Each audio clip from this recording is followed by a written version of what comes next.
Hello, my name is Robert Clayton, and today I will be reviewing a case study called A Faulty Budget. As an overview, I will first summarize the case. Next, I will answer several questions regarding what the protagonist should have done, what I would do if faced with the situation, who I would approach, and all that is at stake for the key parties that will be affected. Finally, I will provide my most powerful and persuasive response to the reasons and rationalization behind my personal decision. Jackson Daniels is a second-year graduate working as an accountant. He was asked to prepare the sales budget for 2016. After completing the task, he projected a 25% increase over prior year. Afterwards, Daniels was at lunch with his friend Jonathan Walker. Daniels mentioned to Walker that he had made an error in the projected sales for 2016. That after further research, he felt projected sales would only increase by 12.5%. Daniels was worried, but Walker didn't feel it was in Daniels' best interest to bring it up to anyone else. Peter Beam had just made additional hires to account for the increased projected growth. Daniels told Pete about the error. However, despite Pete being upset by the error, Pete also didn't feel it was the best thing to bring this up with Daniels' boss, Jose Cuervo. Daniels was once again urged to keep quiet. At this point, Daniels has two options. He can choose to keep quiet, or he can bring it up with his boss.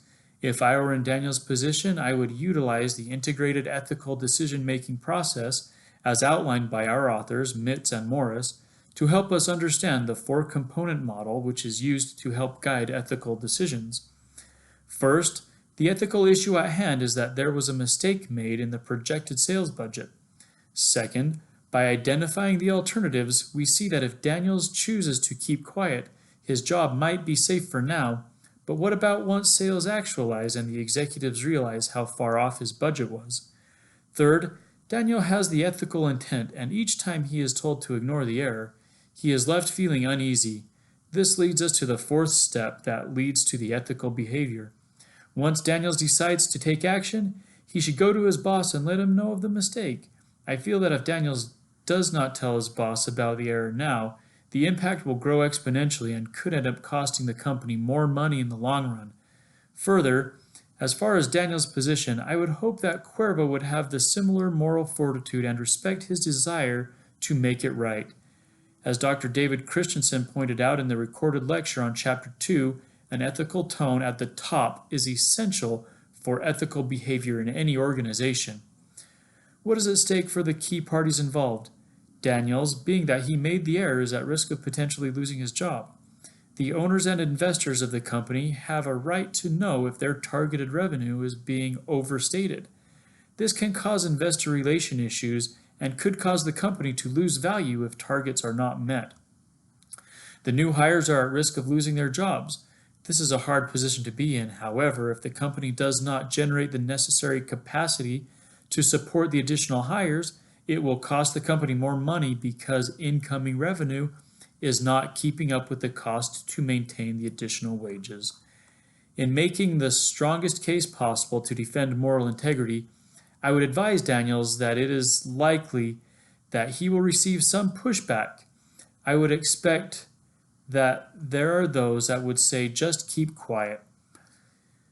There is still a chance that production could increase and therefore still achieve the originally projected 25% year-over-year growth, but by presenting the information to the controller and the executive team, he would be allowing those with greater authority to make the decision they feel is best given all the facts. These arguments should be made with Cuervo and the executive team, and they should be made in the context of wanting to do what is best for the company by presenting accurate information. In conclusion, I have reviewed the case of the faulty budget and walked through the ethical dilemma faced to Jackson Daniels. Following the integrated ethical decision-making process, I was able to clearly outline the steps taken in order to achieve the recommended course of action. Hopefully, by doing what is right, Daniel's superiors will be understanding and see that he has the company's best interest at heart. Be strong. It is not always easy to do what is right. However, as Dr. David Christensen frequently states, it is impossible to achieve excellence without integrity. Thank you.